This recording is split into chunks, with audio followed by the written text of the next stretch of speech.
Okay, thank you so much, Sister Micah. Thank you, Sister Gladys. Dalawang awit na nagpapaalala po sa atin.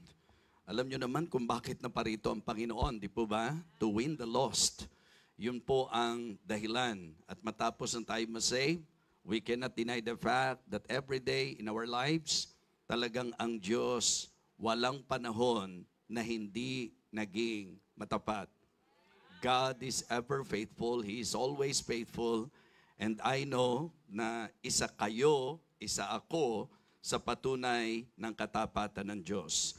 Now, tuloy-tuloy po tayo and I hope that this afternoon you will support our service because our pastoral staff, preachers and deacons, kung sino man po yung mga ready to represent our church, because I have a good news para po sa inyong lahat. Today, i-organize na po ang Living Water Baptist Mission Muntinlupa. Amen?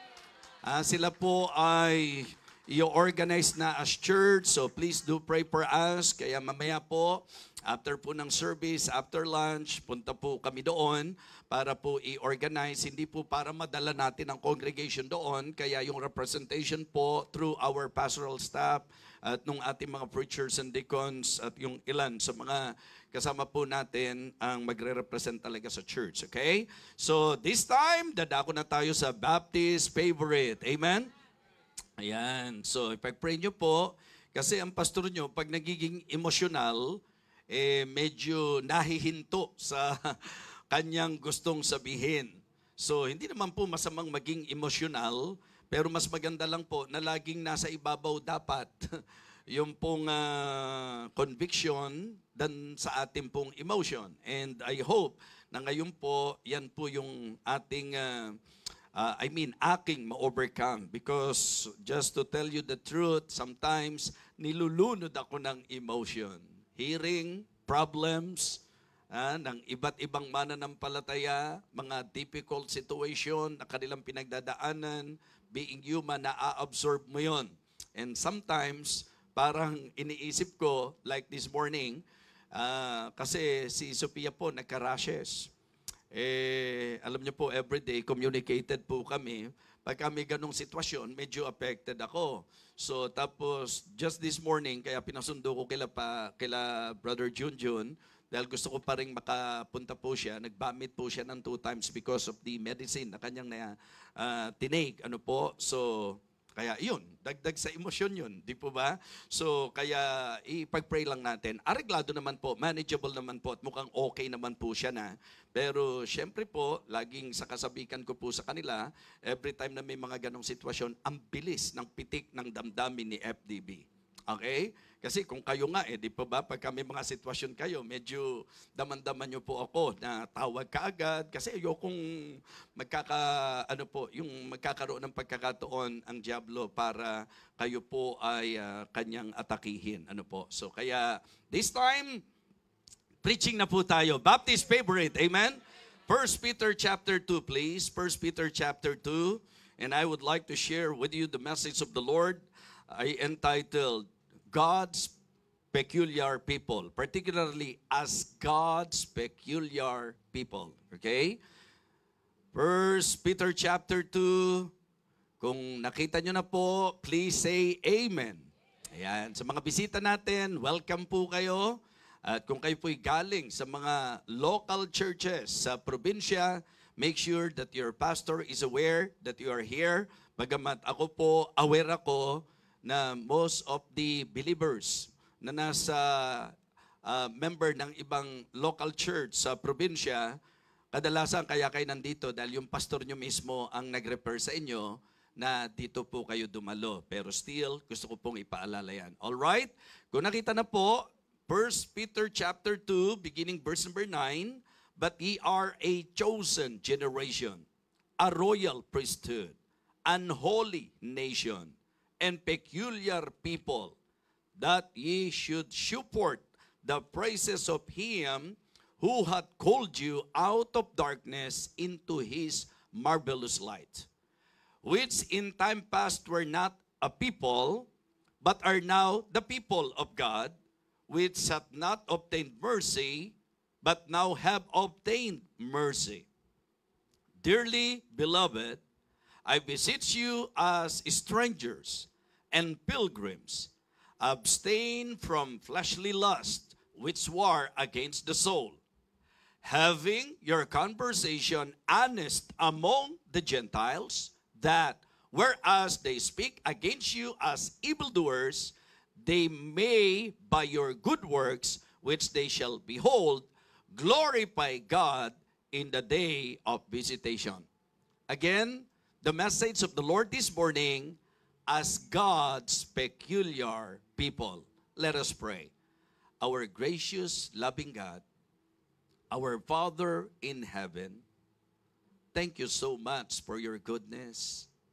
Thank you for your love. Thank you for saving us. And thank you for giving us this privilege to worship you in spirit and in truth. This morning, Lord, we want to commit to you our worship, our service. May you accept our worship, Heavenly Father. And I pray that your name alone be magnified and glorified in our midst. Empower me, O God. Fill me with your Holy Spirit. Give me wisdom, Heavenly Father. And please, Lord, ikaw po ang makipagtagpo sa bawat isa sa amin. Nawa ang oras na ito ay maging makabuluhan, maging pagpapala sa bawat isa po sa amin, o aming Diyos. And please, Lord, mangusap ka po sa amin sa kaparaanang ninanais mo upang mabago ang mga dapat mabago sa buhay namin. Huwag po kaming maging tagapakinig lamang ng iyong salita, kundi maging tagatupad din naman, sapagkat alam ko po na ito ang kalubusan ng aming tunay na pagsamba. Thank you so much, Heavenly Father, and may you rebuke all the works of the devil. Help me, Lord. Empower me, Lord.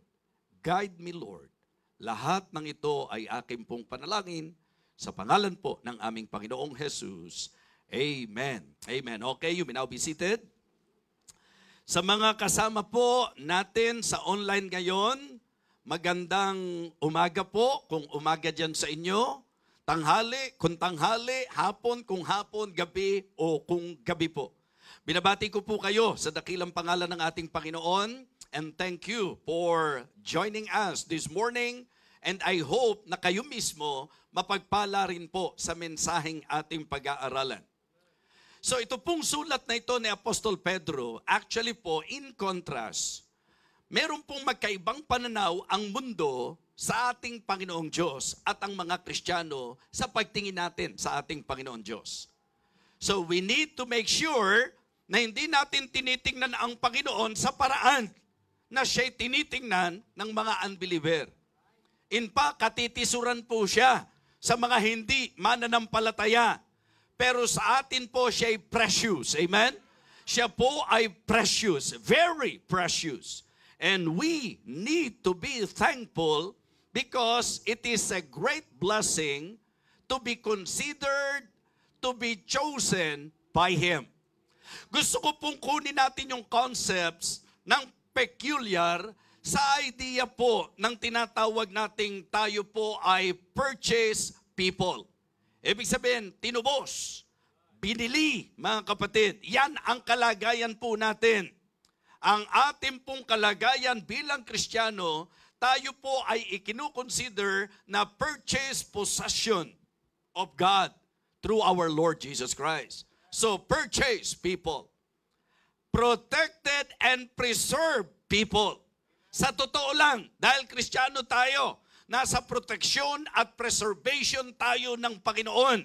Kaya nga sa usapan ng salvation, we always emphasize that the reason why we believe in eternal security because we are very much aware to the teaching of God's Word that when it comes to salvation, wala sa pag-iingat natin yan. Ang kaligtasan natin ay nasa pag-iingat ng Diyos. Amen? And that is very true that God is preserving us. So tayo po ay maikukonsider na purchase people, protected and preserved people, and hey, privileged people. Tayo po ay napaka-pribilehiyo Because I believe you will all agree with me na kahit isa sa atin, hindi tayo pwedeng mag-claim that the reason why we are saved because we are worthy. I believe all of us, same, sa inyo pong pastor, aaminin nyo po na talagang we are so undeserving. Amen? But praise God for His grace. Are you saved today? Kayo po ba'y masaya na Kristiyano kayo? Kayo ba'y saved? Kayo ba'y Kristiyano dahil mabait kayo? Kayo ba'y saved at Kristiyano dahil good-looking kayo? Dahil magaling kayo? Kung tutusin po, we are completely nothing before God because in reality, we are all sinners and what we deserve is hell. But praise God for His grace. Praise God for His love. Sapagkat ang grace, ang love na ito, ang ginamit upang tayo po, bagamat makasalanan, ay naligtas dahil sa biyaya ng Diyos. Kaya ito po ang binigyang pansin ni Peter. Kaya pag ikinonsider po natin yung idea po na tayo po ay peculiar people, actually po, sa idea ng mundo, parang strange. Diba? But we are selected. Selected always in the idea of the foreknowledge of God. So our election and our selection is always based on the foreknowledge of God because ang Diyos, wala siyang favoritism. Diba? Siya po'y Diyos ng pag-ibig at ang pag-ibig niya ay para sa lahat. But the effect and the impact of His love, doon po sa magbibigay pansin sa kanyang pag-ibig. Kaya napakahalaga po na makita nyo po na kung tutuusin, tayo po'y pinili ng Diyos according to His foreknowledge. Not because paborito niya tayo. Diba? So, mahal ng Diyos ang tao, pero yung mananampalataya, sila po ang magkakamit ng kaligtasan, yung magpapahalaga sa kanyang pag-ibig, ang mag-e-enjoy sa bunga ng pag-ibig ng ating Panginoon. So kaya mga kapatid, mga minamahal, we are strange. Kaya nga ang idea po ng peculiar, ang ibig sabihin nito, unusual. Ang ibig sabihin nito, uncommon. Ang ibig sabihin nito, unique, mga kapatid. Amen? Kakaiba. Kaya ang mundo, medyo nawiwirduhan sila sa atin eh. Diba? Kasi ang mundong ito, enjoy na enjoy sa bisyo. Pero itong mga taong ito, parang hate na hate nila ang bisyo. Ang mundong ito, enjoy na enjoy sa kamunduhan. Pero bakit itong kalipunan ng mga Kristiyano, parang kapuutan nila ang mga bagay ng sanglibutang ito? Well, kasi nga po, this world is not our home. Diba? This world is not our home. Ang pagkamamamayan natin sa langit na. At dahil tagalangit ka na, dapat ang attention mo makalangit. Dapat ang appetite mo panglangit. Dapat ang affection mo panglangit. Colossians 3 verses 1 and 2. If you didn't be risen with Christ, seek those things which are above, where Christ seated on the right hand of God. Set your affection on things above, not on things in the earth. And that is very strange, mga kapatid, because naturally and typically, ang tao po, ini-enjoy ang bagay ng laman, ini-enjoy ang bagay ng sanglibutan, usapang bisyo, usapang kasalanan. Yan po ay kagalakan, kasiyahan ng mga wala sa Panginoon. But because we are Christians, mga kapatid, hindi natin pwedeng maging enjoyment yan. Diba? So, kaya tayo po ay special people. Diba? Special sapagkat tayo ang isa sa pinili ng ating Panginoon. Now, let us proceed to the message. Balikan niyo po yung talata natin. Ang sabi po ng ating teksto, but ye are a chosen generation, a royal priesthood, an holy nation, a peculiar people, that ye should shew forth the praises of Him who had called you out of darkness into His marvelous light. napakayaman ng presentation ni Peter sa katayuan natin bilang mananampalataya. And just for you to know, we are aware that the chosen nation, that the chosen people of God, sa deklarasyon ng Bible, ito po, lalo na in the Old Testament, ito po ay ang Israelites. Pero sa konteksto po, ito po ang kalagayan ng mga mananampalataya. Amen? So ito po ang katayuan natin bilang mga mananampalataya. Kaya sabi po, iniligtas tayo, tinubos tayo, binigyan tayo ng napakalaking pribilehiyo. Kaya marapat lang, as God's peculiar people, number one, let us worship the Lord. Let us worship the Lord. Mga kapatid, mga minamahal, gusto kong sabihin po sa inyo that all of God's creation, nagbibigay ng kapurihan yan sa Diyos. Pero dapat maintindihan natin bilang Kristiyano, ang isa sa sentro ng buhay natin ay ang sambahin natin ang Panginoon. Amen? Yes. We need to worship the Lord in the beauty of His holiness. We need to worship the Lord because He is worthy to be worshipped. Siya po ay karapat dapat sambahin. Kaya mga kapatid, lagi kong sinasabi sa inyo, don't just go to church. Worship the Lord. Amen? Huwag tayong magsimba lang. Sumamba tayo sa Panginoon. Sumamba tayo sa Panginoon. Okay? And in worshiping the Lord, it is good to be reminded na siya ang dapat sentro, sa kanya ka dapat nakasentro, hindi sa magandang suot mo, hindi sa kung sinong taong gusto mo. Ang worship ay dapat nakasentro sa dapat nating sambahin. Amen? And you know what? Ang tunay na worship ay dapat nagbibigay ng emphasis sa goodness ng Panginoon. Worship the Lord, mga kapatid, sa pamagitan po by emphasizing His goodness. Diba? Emphasize the goodness of God. Pag tayo nagwo-worship, di ba? Mga kapatid, hindi po tayo nagwo-worship dahil mabait tayo, dahil mabuti tayo. Nagwo-worship tayo dahil mabuti ang Panginoon, mabait ang Panginoon. Amen? Kaya nga sabi ko po sa inyo, may mga times na mapapagod ka. May mga times na talagang parang madedrained ka dahil kinakapos na ang iyong kalakasan at minsan nasa sentro ka doon sa may hirap na sitwasyon ng iyong buhay. Pansinin niyo po ito mga kapatid, if you are a person na laging nakadiin at nakapokus sa hindi magaganda, ano epekto sa iyo nito? Di ba? Pagka ikaw ay nakapokus sa mga hindi magandang sitwasyon, sa mga hindi sinagot na panalangin mo, sa mga kagipitang dinadaanan mo, sa mga unfavorable na naranasan mo, pag ikaw ay nakasentro doon, mga kapatid, apektado ang worship mo. But if you will focus on the goodness of God, you will realize that you have all the reason to worship and praise the Lord.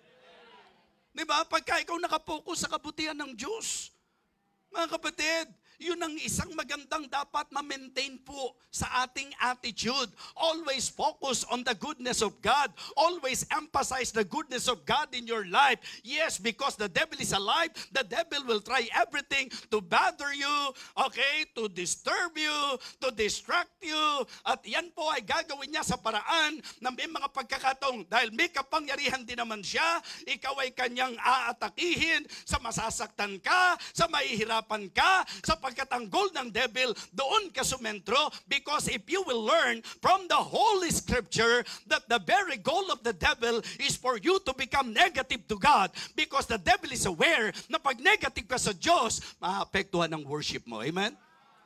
Do you really believe that our God is good? Is that one of the reasons why you are here today? Diba? Nagwo-worship tayo hindi dahil mabuti tayo. Nagwo-worship tayo hindi dahil mabait tayo. Nagwo-worship tayo kasi alam natin, napakabuti ng Diyos, napakabait ng Diyos sa lahat ng sitwasyon sa buhay, sa lahat ng kakulangan natin. Ang Diyos kailan paman, hindi siya nagkulang. Amen? Dakila ka, O Diyos, sa habang panahon. Diba? Walang pagkakataon. Hindi yung pag nasaktan ka, hindi na mabuti ang Diyos. Hindi yung pag may mahirap kang sitwasyon, hindi na mabuti ang Diyos. In fact, sa mga panahon na nasasaktan ka, sa panahon na nahihirapan ka, sa panahon na may mga difficulties na nararanasan ka sa buhay mo, yun ay another opportunity for you to behold the goodness of God. Amen? Because if not of His goodness, you know, yung faithfulness niya, yung mercy niya, kung hindi po sa mercy, kundi po sa grace ng Diyos, maniwala po kayo sa akin mga kapatid, lipol na po tayo. Ha? Tatanong ko lang po sa inyo, kung ikaw ay iiskuran ng Diyos sa mga kapalpakan mo, halimbawa, magiging basis ng Diyos, yung hindi mo pag-attend, gaano ka kadalas na hindi dumadalo? Yan ba ang deserve ng mabuting Diyos? Yung pabayaan mo yung pagtitipon? Yung pabayaan mo yung gawain niya? Yan ba ang deserve niya? Hindi ba may mga pagkakataon na kapag ang tao nakagawa ng kabutihan sa inyo, hindi kayo magkandatuto kung paano nyo ipaparamdam sa Kanya, how thankful and how grateful you are because of that goodness?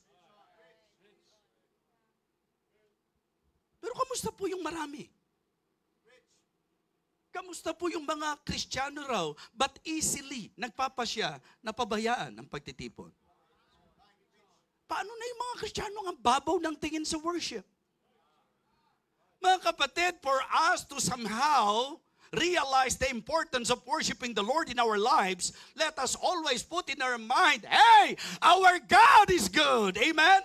The Lord is good, a stronghold in the day of trouble, and He knoweth them that trust in me. The Lord is good. His mercy endureth forever. Oh, give thanks unto the Lord, for He is good, for His mercy endureth forever. Amen? Kaya medyo mag-i-evaluate po tayo. Sino sa inyo nakakaranas ng kabutihan ng Diyos araw-araw? Pakitaas ang kamay. Ano dapat attitude nyo pagka pinag-uusapan natin yung kabutihan ng Diyos, knowing that you yourself is aware that God is really good in your life? Emphasize the goodness of God. Mga kapatid, yun ang dapat. Expose the greatness of God. Diba? Don't just emphasize His goodness. Hey, let us expose the greatness of God. Let us tell the people that our God is really great. Amen? Siya po ay dakilang Diyos. Dakila ang lahat patungkol sa Diyos. Ang pangalan niya'y dakila, ang katangian niya'y dakila, ang kabutihan niya'y dakila, ang Diyos sa kanyang katapatan ay tunay na dakila. Kaya sa idea po ng worshiping the Lord, mga kapatid, we need to emphasize His grace and to expose His greatness and to exalt His glory. Exalt His glory. Kung ginagamit ka ng Diyos, huwag mong agawin ang kalwalhatian na para sa Kanya. Di ba? Huwag mo nga agawin yung kalwalhatian na para sa Kanya. Tumayo po tayong lahat, mga kapatid. Let us all stand up.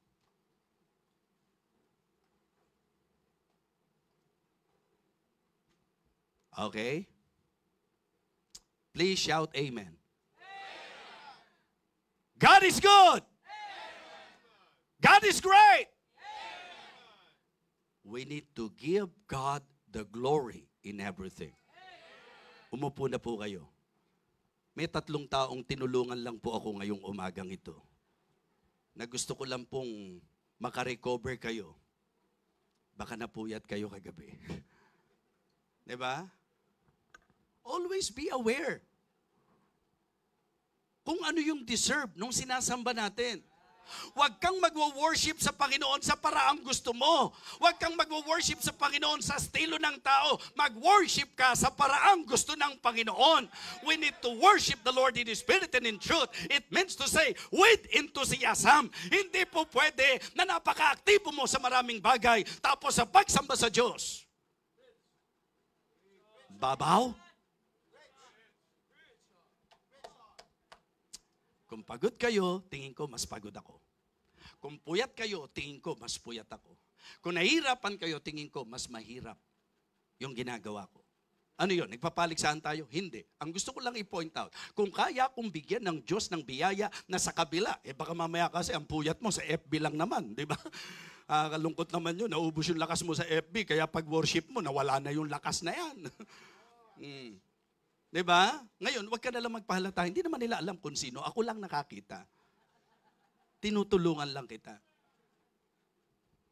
Masisisi nyo ba ako? Kasi aware ako na pagpupunta tayo dito, Diyos ang sinasamba natin. Yung tao nga, pag kinausap mo at nakita mo na parang, alam nyo po yon, ang babaw ng treatment sa pakikipag-usap mo, naapektuhan yung tao na yon. Samantalang kung tutuusin, sino ba naman yung tao na yan? Pero dito ang sinasamba natin, Diyos. Kaya discipline yourself every time na nag-worship ka. Kaya tingnan nyo po ang sabi rito, mga kapatid, balikan natin. Hindi ba, ang sabi po, lalo na doon sa huling bahagi po ng verse number 9, that ye should shew forth the praises of Him who had called you out of darkness into His marvelous light. So ang sabi po, ipakita natin yung kanyang kapurihan, ihayag natin, idambana natin. Kaya nga sabi ko sa inyo, sa mga mananampalataya, if you will just listen to my advice, it is always good to learn to respond to the message so that you will help yourself. Siyempre kung ikaw ay responsive, hindi ka matatalo niyan, madadaig mo yan. Pero kung di ka lalaban, yari ka talaga sa kalaban. Kaya lang kailangan kong pansinin kasi unang puntos ko, worship the Lord eh. Diba? Siyempre po, pag worship the Lord, ako ang tingin ko pa naman sa Diyos natin, hindi lahat ng worship tinatanggap niya. Hindi lahat ng pagsamba tinatanggap niya, tama? So kailangan sambahin siya sa espiritu at katotohanan. Kailangan sambahin siya sa kanyang kaparaanan, ayon sa kanyang kalooban. Yan nga po ang rason kung bakit pinili ko that every time na magsisimula ang worship natin, to remind everyone, hey, ang sabi ng Bible, I beseech you therefore, brethren, by the mercies of God, that you present your bodies a living sacrifice, holy, acceptable unto God, which is your reasonable service. Kung ikaw yung katawan mo, ginamit mo sa pagpupuyat ng walang kakwenta, sa pagtatrabaho ng walang kakwenta-kwenta, pinagod mo yung katawan mo, and because of that, hindi ka maka-worship. Sa palagay nyo po, kung ikaw ba, Diyos, matutuwa ka? So please understand, I just need to remind you of this. Hindi po ako galit sa inyo, pero nagmamalasakit po ako. Always discipline yourself every time na pumupunta ka sa gawain ng Panginoon. Amen? Yes. Mga kapatid, as God's peculiar people, we need to worship the Lord. And when we say worshiping the Lord, it means we will emphasize His goodness. We will expose His greatness. And we will exalt His glory. Kahit maganda kang kumanta, huwag mo kukunin yung glory. Di ba? Kahit mahusay ka sa mga trabahong ibinigay sa'yo, don't you ever rob the glory. Yun ang reason kung bakit sabi ko po, kahit kaming mga pastor, kailangan naming maging cautious. You know what? Doon sa conference sa Cebu, kung tutuusin, ako sa sarili ko, pag naiisip ko, kasi naka-emphasize doon, main speakers. Yung palang pong mailinya ka kay Dr. Army G. Salva, ang tinuturing po naming patriarka at talagang kumbaga nilulook up namin sa human side because napaka-humble na tao, but the accomplishment of God in his life is undeniable. Yung mailinya ka na kayong dalawa main speakers, yung palang medyo humbling na sa akin eh. Overwhelming at the same time, but being human, may pressure. You know what? Because as I listen to all preachers na nag-preach, hindi ko nakikitang nakakahigit ako sa kanila. Wala ako nakikitang ganun eh. In fact, blessed na blessed ako sa lahat ng mga preachings. And you know, minsan kasi, dahil tao tayo, pagka yung unang nag-preach sa'yo, talagang bigay na bigay, at talagang blessed na blessed ka, nagdadagdag ng pressure yon. At yun yung pagkakataong i-rebuke mo ang sarili mo. Panginoon, please, sawayin mo po ako. Kasi wala naman po kami sa preaching contest. Ang mga preacher po, hindi nagko-contest. Dapat po, not competing, but complementing one with another. We are here having many speakers to collaborate. Hindi po yung para para magpaligsahan at mapagalingan. Kaya ang mga members, yun din ang dapat iniiwasan. Yung nagkukumpara kayo ng mga speaker. Naintindihan niyo po? Hindi po sila tumatayo doon para hangaan mo. Hindi sila tumatayo doon para magpakitang gilas. Tumatayo sila dahil una, Diyos ang nagtalaga sa kanila, but ang main goal is for you to be blessed sa pamagitan ng salita ng Diyos. And that is actually what, the reason why I can say that that conference is really successful. Not because of the main speakers, but because of the moving of the Holy Spirit, because the Lord used all the speakers para hamunin po ang bawat isa. Mga kapatid, walang problema ma-appreciate nyo ko. Pero dapat ang glory sa Kanya lagi. Ang itataas natin yung Diyos. Kung meron pong pinagpala, itaas natin ang Diyos na nagpala sa Kanya. Kung meron pong ginamit ang Panginoon, itaas natin ang Diyos na gumamit sa Kanya. Mga kapatid, always exalt His glory. Whether therefore you eat or you drink or whatsoever you do, anong sabi? Do all para sa kalwalatian ng Diyos. Yun po ang napakaganda. Maintindihan po natin, hey, but ye are a chosen generation, a royal priesthood, and holy nation, a peculiar people, that you should shew forth the praises of Him who had called you out of darkness into His marvelous lights. Mga kapatid, as God's peculiar people, we need to worship the Lord. Number 2, we need to walk in the light.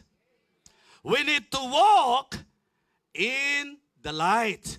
Yan po ang isa sa napakahalaga na dapat ma-realize po natin na dati po kasi hindi tayo people of God but are now the people of God which had not obtained mercy but now have obtained mercy. Dearly beloved, I beseech you as strangers and pilgrims, abstain from fleshly lusts which war against the soul, having your conversation honest. Ang ibig sabihin nito, yung manner of life, the way of life. Ang dapat daw po, ang sabi, having your conversation honest among the Gentiles, that whereas they speak against you as evildoers, they may, by your good works, mga kapatid, anong sabi?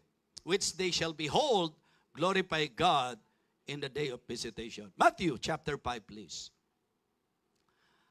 Try to relate that sa sinabing ito ni Paul. Matthew chapter 5, verses 14 to 16, hihilingan ko po kayo ng sabayang pagbasa.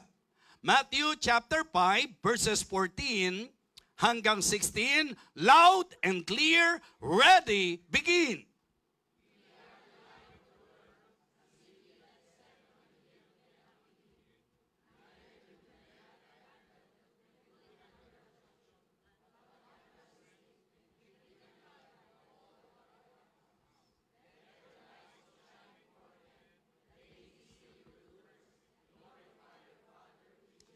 Itutok nyo po ang mata nyo sa mismong sinabi ng Panginoon. And try to somehow compare. The Apostle Peter said, Dearly beloved, I beseech you, as strangers and pilgrims, abstain from fleshly lusts which war against the soul, having your conversation honest among the Gentiles, that whereas they speak against you as evildoers, ang sabi po, they may by your good works. Di ba sabi niya, ang sabi ng Panginoon, let your light so shine before men, that they may see what? That they may see? And because of that, anong gagawin nila? They will glorify the Father. So ito yung eksaktong sinabi ni Peter. Ito yung sinabi niya, na kahit na kung tutuusin, di ba? Inaakusahan tayo, evildoers, pinapersecute tayo, pero sana sa pamagitan ng mga mabubuting gawa, ang sabi po, which they shall behold, glorify God in the day of visitation. Mga kapatid, as God's peculiar people, let us walk in the light. We need to walk in the light, mga kapatid. Dito po, ang pinag-uusapan is truthfulness. This is about truthfulness. Don't fool yourself. Do not deceive yourself. Are you really a believer? If you are a genuine believer, di ba, even the Apostle Paul, remember, doon po sa Corinth, anong sabi niya? Examine yourself whether you are in the faith.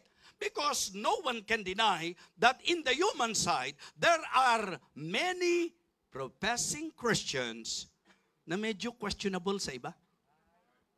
Opo. Di ba? At yun yung nakakalungkot na kalagayan. Yung Kristiyano ka pero questionable ka. Kristiyano ba yan? Ba't ang lakas manigarilyo? Kristiyano ba yan? Pero lasing na nakikita ko. Kristiyano ba yan? Bakit ang husay sa chismis? Ba't ang galing-galing manira ng tao?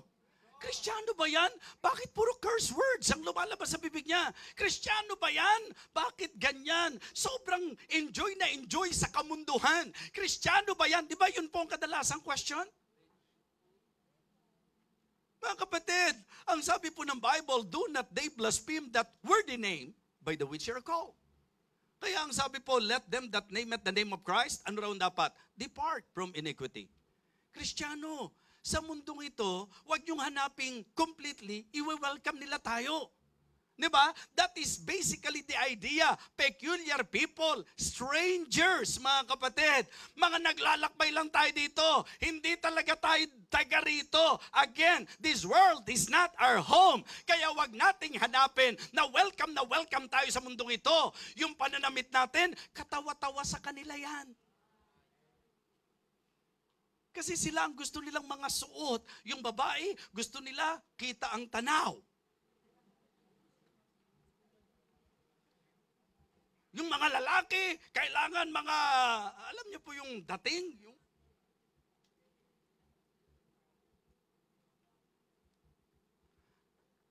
Kaya ang nakakalungkot na katotohanan, yung mga Kristiyano na parang stranger sa mga Kristiyano. Christian to eh. Bakit kakaiba? Diba? Dapat ang mundo, ang tingin sa atin, kakaiba tayo. Eh ang problema, kung Kristiyano ka, sa mundo, in ka, pero sa mga Kristiyano, kakaiba tong Christian na to. Kaya mga kapatid, please understand. Kahit kailan, hindi po ako sumasang-ayon doon po sa concept na para ma-win mo sila, gayahin mo sila. And so sad to see that even religious group or so-called Christian group nowadays, they are trying, diba? Their best to please the people and not the Lord. Para ma-welcome sila. Huwag mo nang sawayin yung kasalanan nila. Para ma-welcome sila, pabayaan mo lang sa bisyo. Para mag-enjoy sila sa atin. Kahit ano lang po pwede. Hey! Kristiyano tayo! Hindi po pwede na ang mundo ipapasok mo sa Kristyanismo. It can't be. 1 John 2, 15, 16, and 17. Aalis na ako ha, pupunta ako sa London, kaya payagan yung mensahe ko ng 3 linggo, yung 3 weeks, na magiging 3 Sundays pala, ibigay ko na lahat sa inyo ngayon. Okay lang po ba yun? Tapos, wag na kayong umatin sa linggo hanggang sa, okay yung pastora, advance na po tayo. Kahit naman sabihin ko yan, pagka Kristiyano talaga kayo, hindi nyo naman talaga matitiis na wala kayong church pagkalinggo. Kaya minsan nakapagtataka na may mga Kristiyano, parang okay lang kahit di nakaka-attend. Hindi ba yung marami sa atin, minsan nga may dahilan na, minsan nga may sakit ka na, hindi ka pa mapakali kapag hindi ka nakapag-church. Napakalaking question naman nun, na wala ka naman sakit, tapos hindi ka umattend, tapos panatag ka, tapos ang pakiramdam mo pa, ang sarap talaga ng pakiramdam ng hindi nakaka-attend. 1 John 2, 15, 16, and 17. Anong sabi? Love not the world, neither the things that are in the world. If any man love the world, the love of the Father is not in him. For all that is in the world, the lust of the flesh, the lust of the eyes, and the pride of life, it is not of the Father, it is of the world. And the world passeth away, and the lust thereof. Hey, ang sabi po, but he that doeth the will of God, amen. So, salita ng Diyos yan. James 4 and verse number 4. Ye adulterers and adulteresses, know you not that the friendship of the world is enmity with God?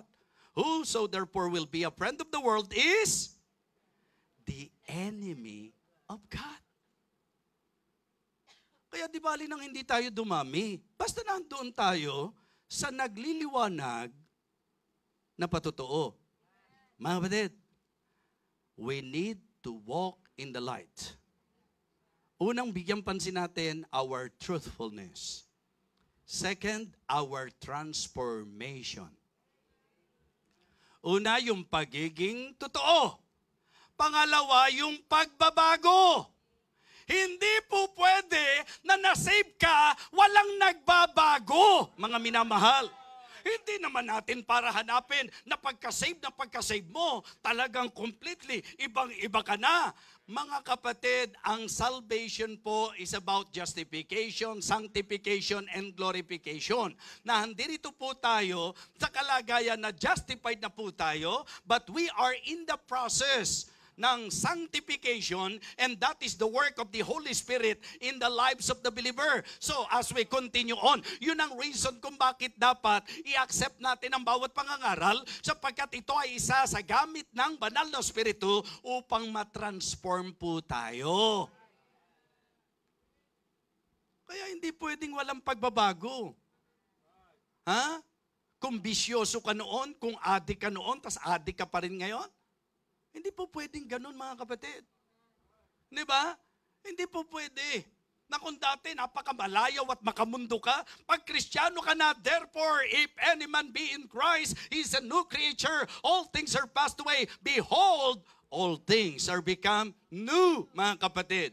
And that is the work of the Holy Spirit in the lives of the believer. So that is why even the Apostle Paul, he reminded the Ephesus believers, mga kapatid, in the book of Ephesians chapter 5 and verse number 8, for ye were sometimes darkness, but now are ye light in the Lord, so walk as the children of light. So ang usapan po ng paglakad sa liwanag is about truthfulness, it is about transformation, and it is about testimony. Amen? Mga kapatid, nag-enjoy ba kayong kumakain ng salita ng Diyos? Diba? Yung pagiging totoo, yan po'y napakahalaga sa paglakad sa liwanag. Amen? Diba? Yung pagbabago, yan po'y napakahalaga sa usaping lakad sa liwanag. Yung patotoo, ibig sabihin po, hindi lang yung ikaw sa sarili mo, alam mo nagbago ka, kundi yung patotoo na yan, nakikita mismo. Diba? Ang sabi, when they behold, yung good works na yan, yung testimony na yan, sila rin mismo, they will glorify God. Amen? Ang sarap isipin, ano? Noon kasi, nung unbeliever ka, pagka nagkaroon ka ng evaluation, gaano karami yung mga hindi naninigarilyo dahil sa'yo na-impluensyahan mo.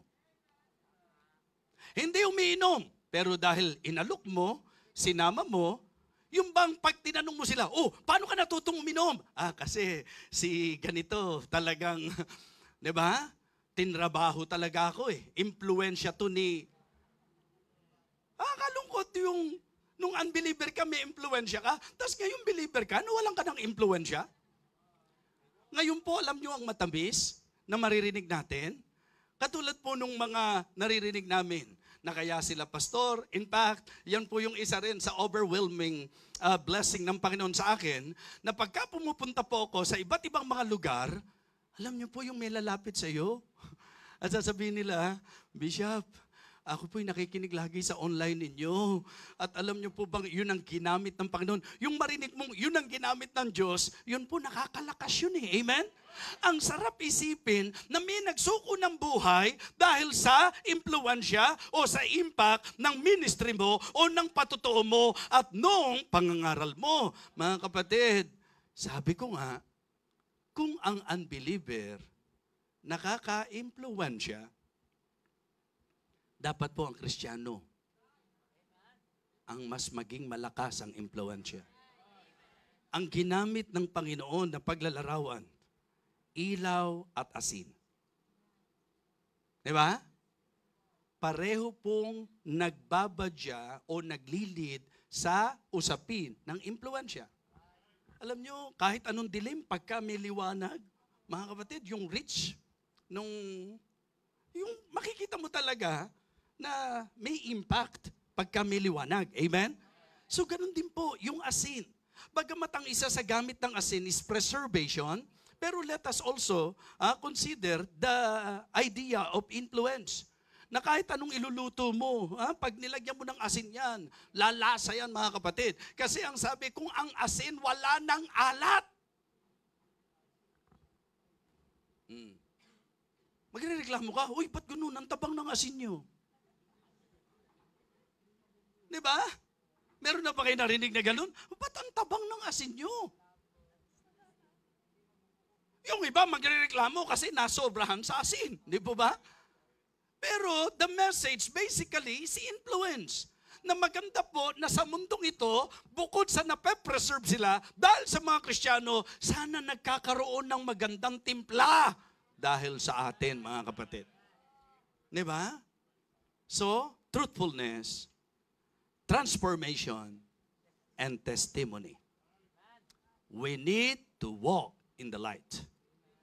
Okay? As God's peculiar people, what is number one? We need to worship the Lord. Amen? As God's peculiar people, what is number two? We need to walk in the light. Kahit hindi ka na kumantang walk, walk, walk, walk. Kahit hindi ka na kumantang ganun. Basta isa buhay mo na lang. Amen, amen, amen, amen, amen, amen.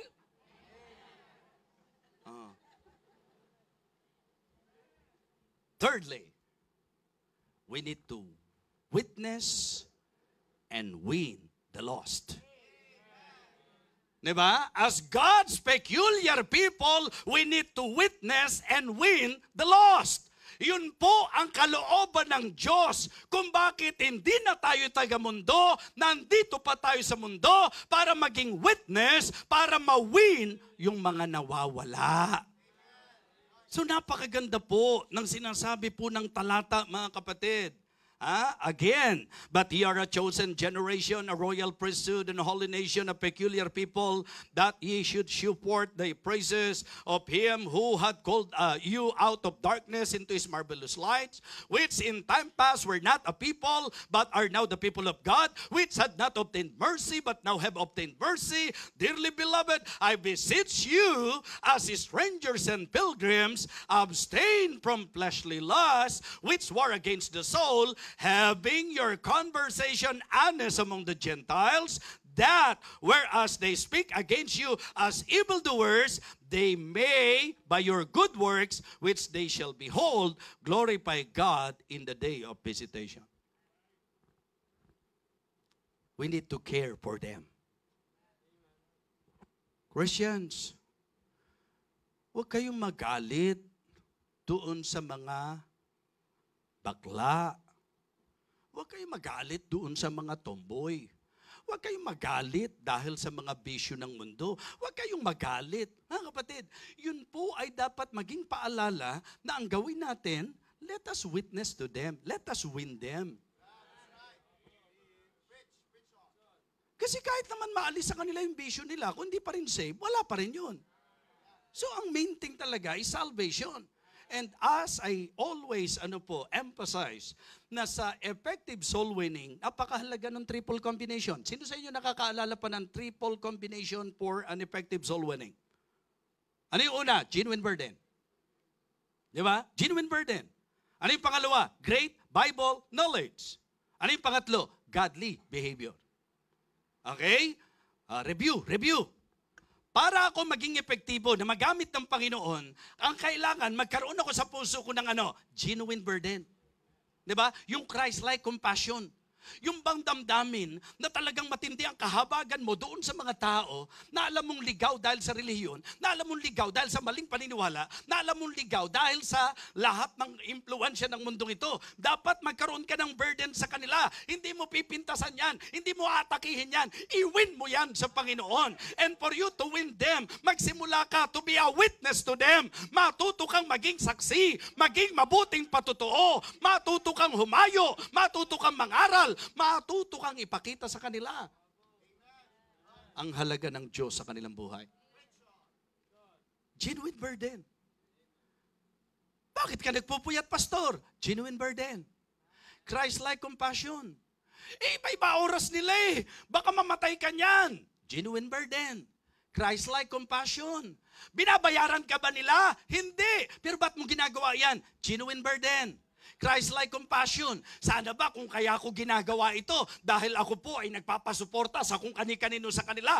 I am doing this because number one, I love my Lord. And second, I love the lost. Amen? Yes. Anniversary. Pagka-anniversary natin, anong sentro natin? Loving the Lord by? Loving the lost and the laborers. Diba? Witness. Be a witness. We need to be a witness.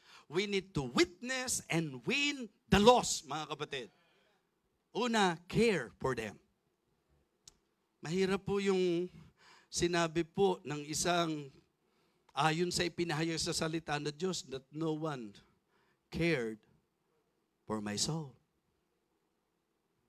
Huwag niyong baliwalain na yung kapamilya niyo hindi pa saved.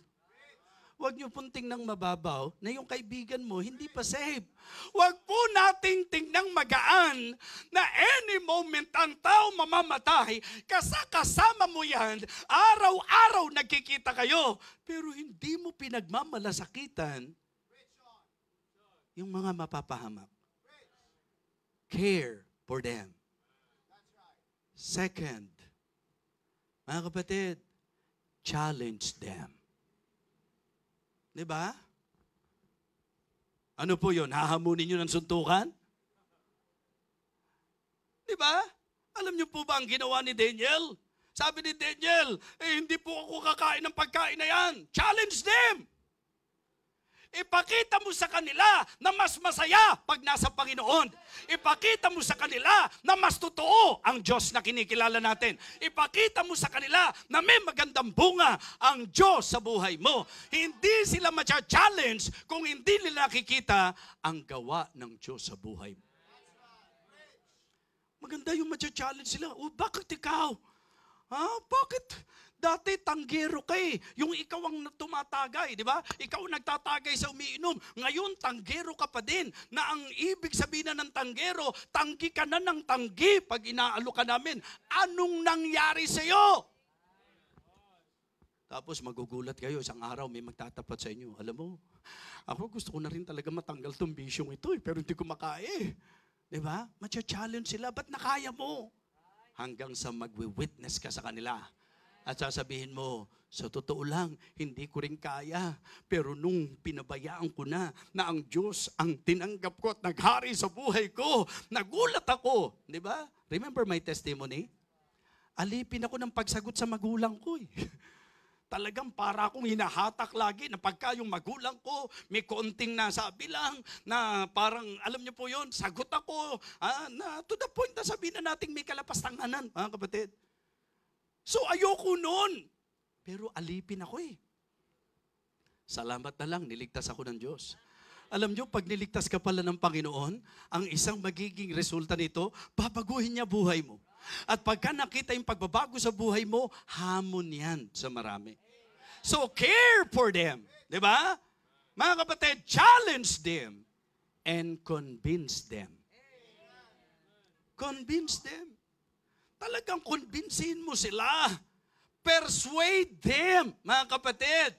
Knowing therefore the terror of the Lord, we persuade men. Alam niyong mapapahamak ang tao at alam niyo na totoo ang Diyos sa sinabi niya sa kanyang salita. Pag malasakitan natin sila, mahamon sila, na makita nila na pwede palang ang kahit napakasamang tao ay maligtas. Pwede palang kahit ang inalipin ng bisyo ay mababago. Challenge them and convince them sa pamamagitan mismo.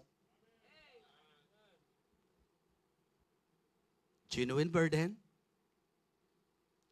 great Bible knowledge, godly behavior. Magugulat ka, dati silang mga kung ano-ano pinagsasasabi tungkol sa Diyos. Sabi ni Daniel, subukin nyo kami. Okay? Tatayo kami sa Diyos na sinasampalatayan na namin. Nanalo ba si Daniel? Si Elijah, sige tumawag kayo sa propeta Baal ninyo. Sa Diyos nyo na Baal ang pangalan. Pero ako, sa Diyos na buhay ako, kahit marami kayo, patutunayan ko na ang Diyos ko, ang Diyos na buhay. Nanalo ba? Nanalo ba? The three young Hebrews, they stood up for God. Nanalo ba? Ikaw, ang tanong. Tumatayo ka ba para sa Diyos? Dapat pagka po merong mga challenging situation sa buhay natin, dapat pagka nahihirapan tayo, dapat pagka mabigat ang laban, tumatayo ka sa Diyos, hindi yung lumalayo ka sa Diyos.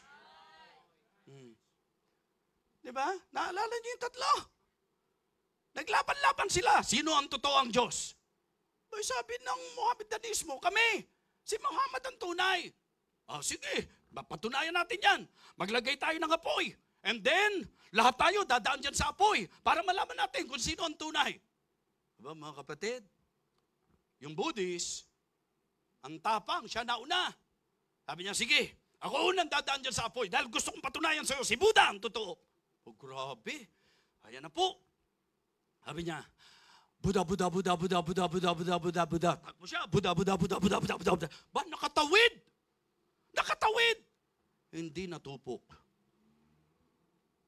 Ang Mohammedanismo. Sabi niya, Muhammad, Muhammad, Muhammad. Oh, Muhammad, Muhammad. Ayan. Takbo siya. Ay, nandun pa lang. Sunog si Muhammad. Patay si Muhammad. Nandito na yung Christian. Di ba? Medyo kinabahan pa nga eh. Di ba? Sabi niya, Christian, Christian. Christ, Christ, Christ, Christ, Christ, Christ, Christ. Takbo siya. Malayo pa, nararamdaman na niya ang init Ang init. Christ, Christ, Christ, Christ, Christ. Naalala niya, nakatawid si Buddha. Pagdating sa apoy, Buddha, Buddha, Buddha, Buddha, Buddha, Buddha. Si Buddha na rin ang tinawag, mga kapatid.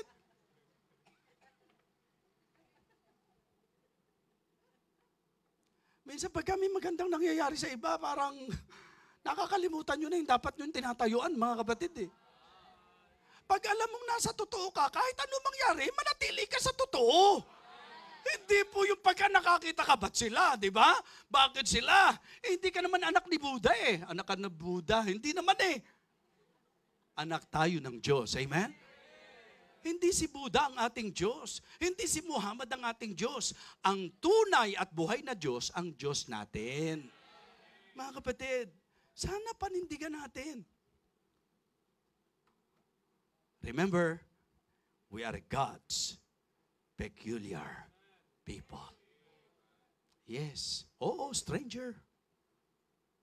Dahil this world is not our home. Diba? Unusual, uncommon, unique, mga kapatid.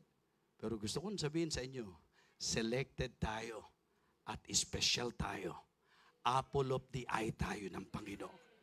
So, let us enjoy that, mga kapatid. And please be reminded that as God's peculiar people, we need to worship the Lord, we need to walk in the light, and we need to witness and win the lost. Tumayo po tayong lahat.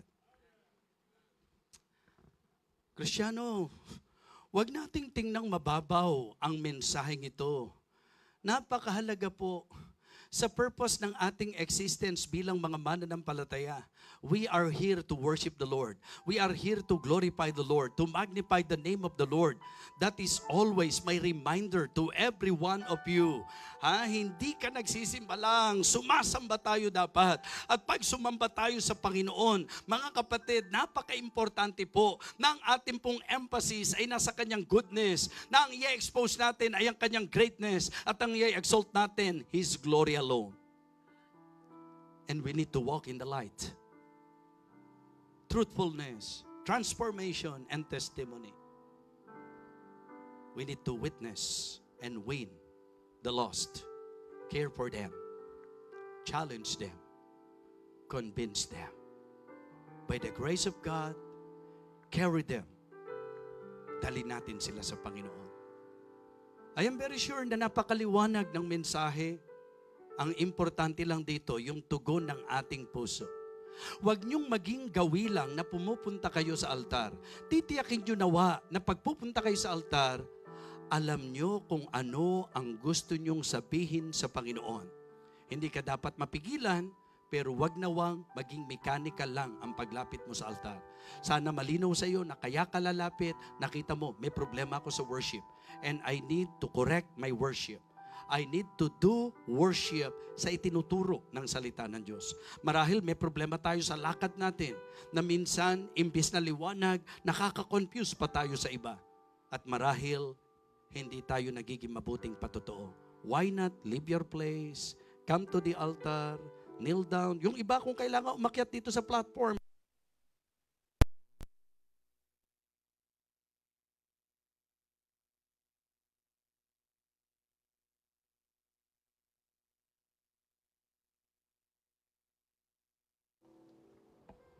anuman po ang ating pong nais maging tugon sa pangungusap ng ating Panginoon.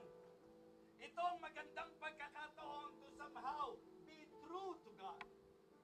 Maging totoo tayo sa Diyos. Panginoon, kitang-kita ko po at na-realize ko po na meron pong problema ako sa usapan ng worship. I realize that I need to walk in the light. I need to witness and win the lost. If the Lord talks to you, if the Lord touch your heart, be true, be honest, be humble before God. Habang nandito ka sa harap, makipag-usap ka sa Diyos. Humingi ng tawad sa dapat ihingi ng tawad, at kung anuman ang tugon ng iyong puso, ipahayag mo sa Kanya, at kung may pasasalamat, let God feel that you are really thankful to Him. Sige po, a good opportunity for us. Every time na meron tayong panawagan sa altar, ito'y pagkakataon na binibigay ng Panginoon sa iyo upang gawin mo kung ano ang marapat. Sige po, you pray and talk to God. Tayo po'y manalangin at tayo po ay lumapit sa Diyos. Aming Amang Banal, Diyos naming makapangyarihan sa lahat. Diyos na aming kinikilala at sinasamba. Malinaw na malinaw po sa amin ang mensahe. Diyos, patawarin mo po kami. Forgive us, O Lord, sa amin pong mga nakitang problema, sa usapin po ng aming pagsamba sa iyo. Patawarin mo kami, Panginoon, sapagkat may mga pagkakataon na mismong kami, dakilang Diyos, naaagaw po namin ang kalwalatian na marapat sana sa iyo, Panginoon. And please, Lord, papagliwanagin mo po ang aming ilaw. Lumakad po nawa kami sa kaliwanagan. Nawa, Panginoon, makita po ng bawat mga tao yung patotoo ng gawa mo, kadakilaan mo sa aming buhay, upang sila po ay aming maakay sa kaligtasan at pagkilala sa Diyos na tunay at Diyos na buhay. Thank you for this very important reminder, O God. Thank you for rebuking us this morning. The message is very clear to us, Heavenly Father, and we want to pray for your grace, Heavenly Father, para ito po ay aming mai-apply. Igawad mo po ang iyong basbas at ang iyong pagpapala sa bawat isa sa amin. Patuloy mo po kaming palaguin sa aming buhay pananampalataya. Patuloy mo pong palaguin ang ministeryong ito. Patuloy mo po kaming gamitin for your glory and for your honor, Heavenly Father. Kakilan Diyos, sa aming pagtatapos, hiling ko po na bigyan mo ng kagalingan ng mga may karamdaman at nawa si Sophia Dakilan Diyos completely makarecover po siya kaagad. Ganon din po, Dakilan Diyos, nais naming hilingin sa iyo na ang mga may pinagdadaanan ngayon, gabayan mo po, Dakilan Diyos. Ang mga may kabighatan ngayon, bigyan mo po ng kagaangan. Ang may kagipitan, Dakilan Diyos, tugunan mo po ang kanilang pangangailangan. Ang mga nagsisisi, Dakilang Diyos, ay iyo pong lingapin at bigyan ng muling pagkakataon at ng kapanatagan ng isip patungkol sa iyong kapatawaran. At nawa, Dakilan Diyos, magliwanag ang lahat sa buhay ng bawat isa sa amin. Purihin ka, dakilain ka, salamat, Dakilang Diyos, sa lahat ng bagay. Ito po ang aming panalangin sa pangalan po ng aming Panginoong Jesus. Amen. Amen. Praise the Lord. Balik na po tayo sa ating upuan.